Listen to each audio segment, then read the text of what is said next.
अगर कभी अंदाजा लगाना हो कि किस तरह की खेती हमारे यहां होती रही है 200 साल पहले, 300 साल पहले, तो मेरे पास कुछ जो दस्तावेज हैं, हमारे यहां एक बहुत बड़े इतिहासकार हैं प्रोफेसर धर्मपाल, उनकी मदद से हम लोगों ने कुछ दस्तावेज इकट्ठे किए हैं लंदन के इंडिया ऑफिस लाइब्रेरी में से, हाउस ऑफ कॉमन्स की लाइब्रेरी में से।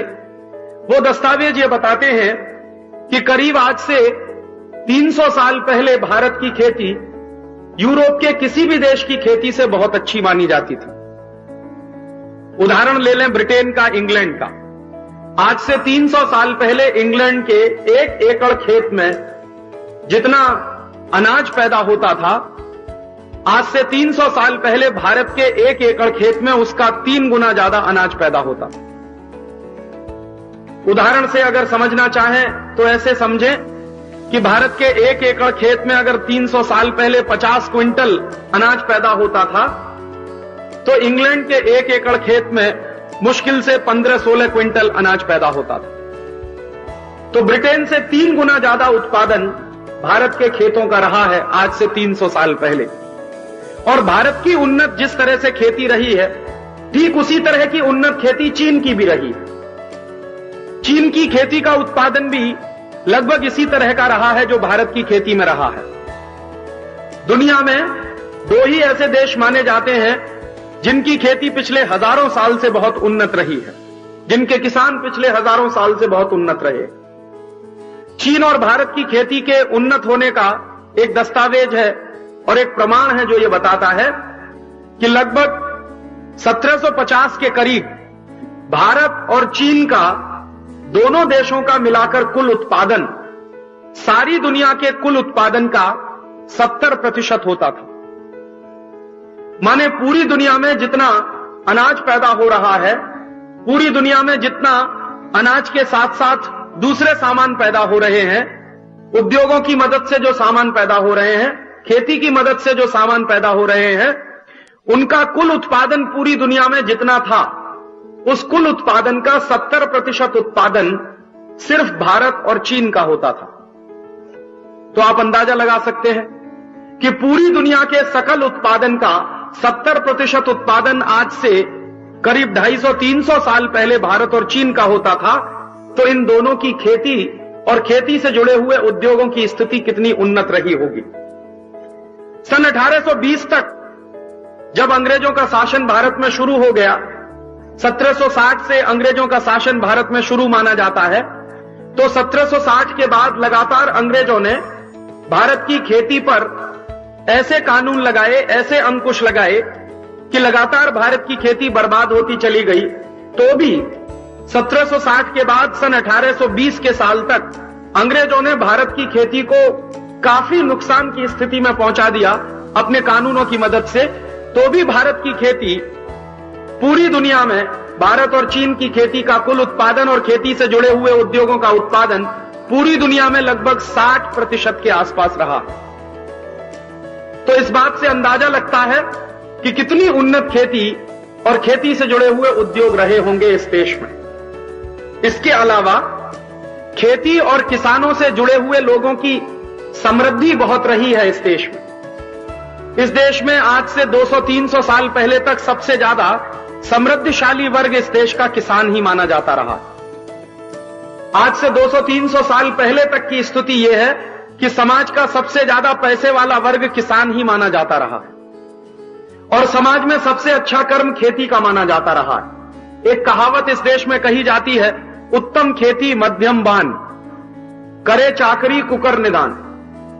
उत्तम खेती माने खेती सबसे महत्वपूर्ण व्यवसाय है, मध्यम बान माने बिजनेस है, जो व्यापार है वो दूसरे नंबर पर है, और करे चाकरी कुकर निदान माने नौकरी करना तो कुत्ते की जीवन बिताने जैसा माना जाता भारतीय समाज में। तो खेती सबसे उन्नत व्यवसाय रहा, दूसरे नंबर पर व्यापार रहा है और तीसरे नंबर पर नौकरी चाकरी मानी जाती है।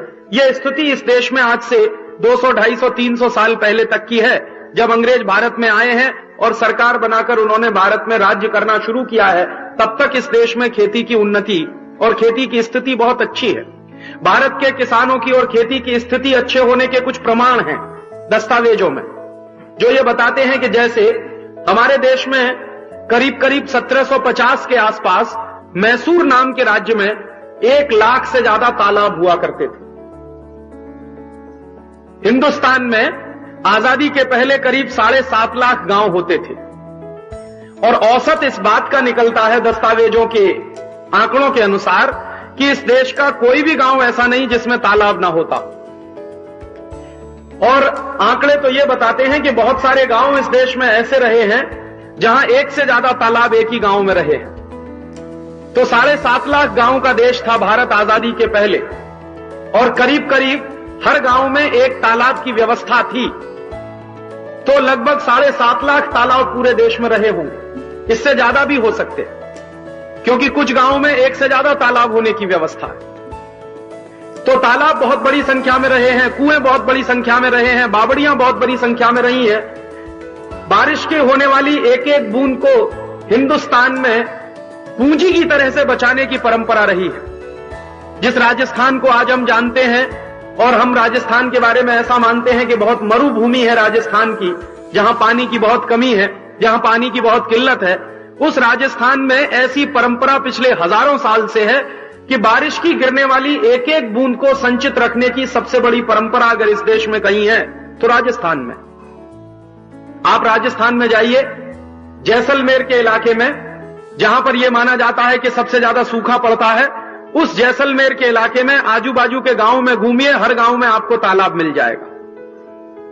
और जैसलमेर गांव, जैसलमेर शहर के नजदीक सबसे बड़ा तालाब मौजूद है जो करीब 400-500 साल पुराना, और आज भी उसमें भयंकर पानी। राजस्थान में जितनी आज मरुभूमि दिखाई देती है, कभी वहां लहलहाते तालाब हुआ करते थे, बड़े तालाब हुआ करते थे। ये तो अंग्रेजों के कुछ कानून थे और अंग्रेजों की कुछ व्यवस्थाएं थी जिन्होंने भारत के तालाबों को सुखा दिया और भारत के तालाबों को बर्बाद कर दिया। तालाबों की बड़ी गहरी परंपरा रही है इस देश में और कृषि का उत्पादन उसी के आधार पर है कि पानी जितनी प्रचुर मात्रा में है उतना ही उत्पादन अधिक होता रहा है इस देश में। इसलिए खेती का उत्पादन इस देश में बहुत रहा है। और खेती के उत्पादन में एक महत्वपूर्ण कारक और है कि भारत में खेती के साथ साथ पशुधन भी बहुत बड़ी मात्रा में रहा। पशुओं की संख्या भी इस देश में बहुत बड़ी मात्रा में रही। कृषि कर्म है और कृषि कर्म को टिकाए रखने के लिए पशुओं की संख्या इस देश में बड़ी जबरदस्त मात्रा में रही है। करोड़ों करोड़ों की संख्या में गाय पालने की परंपरा, करोड़ों करोड़ों की संख्या में बकरियां पालने की परंपरा, करोड़ों करोड़ों की संख्या में जानवरों को पालने की परंपरा इस देश के लोगों में बहुत गहरे से बैठी हुई है। तो कृषि है, कृषि के लिए केंद्र जो बन सकती है वो गाय इस देश में रही है, बैल रहे हैं इस देश में, उनका गोबर है, गोबर से होने वाली खाद है, गाय का मूत्र है, उससे होने वाले जो कीटनाशक बन सकते हैं इस देश में, उनकी परंपरा रही है। तो भारतीय कृषि इस तरीके से बहुत उन्नति के रास्ते पर जाती रही है क्योंकि पशुओं की संख्या बहुत, तालाबों की संख्या बहुत, जमीन की अच्छाई बहुत है, मिट्टी बहुत नरम है, किसानों को जलवायु का बहुत अच्छा ज्ञान है, यहां पर बीजों की संख्या भी बहुत अच्छी रही है। हमारे देश में आज से 150-200 साल पहले तक चावल की, धान की 1 लाख से ज्यादा प्रजातियां होती थी। जो दस्तावेज उपलब्ध हैं वो बताते हैं कि भारत के समाज में किसानों के पास 1 लाख से ज्यादा चावलों की किस्में होती थी। इस देश में सैकड़ों किस्म के बाजरे के बीज थे, सैकड़ों किस्म के मक्के के बीज थे, सैकड़ों किस्म के ज्वारी के बीज थे, सैकड़ों किस्म की प्रजातियां इस देश में रही हैं अनाजों की। और यहां की संपन्नता बहुत ज्यादा रही है, बायोडायवर्सिटी यहां की बहुत ऊंची रही है। तो इसलिए कृषि कर्म भी ऊंचा रहा है इस देश का। तो इतनी अच्छी कृषि जो भारत में रही, आज करीब हमारे देश में 300 साल पहले के आंकड़े हैं जो बताते हैं कि ब्रिटेन से 3 गुना ज्यादा उत्पादन हमारे खेतों का है। आंकड़े ये बताते हैं कि भारत के किसान सबसे ज्यादा समृद्ध और संपन्न रहे हैं। आंकड़े ये बताते हैं कि कृषि कर्म इस देश का बहुत उन्नत रहा है, पशुओं के पालन का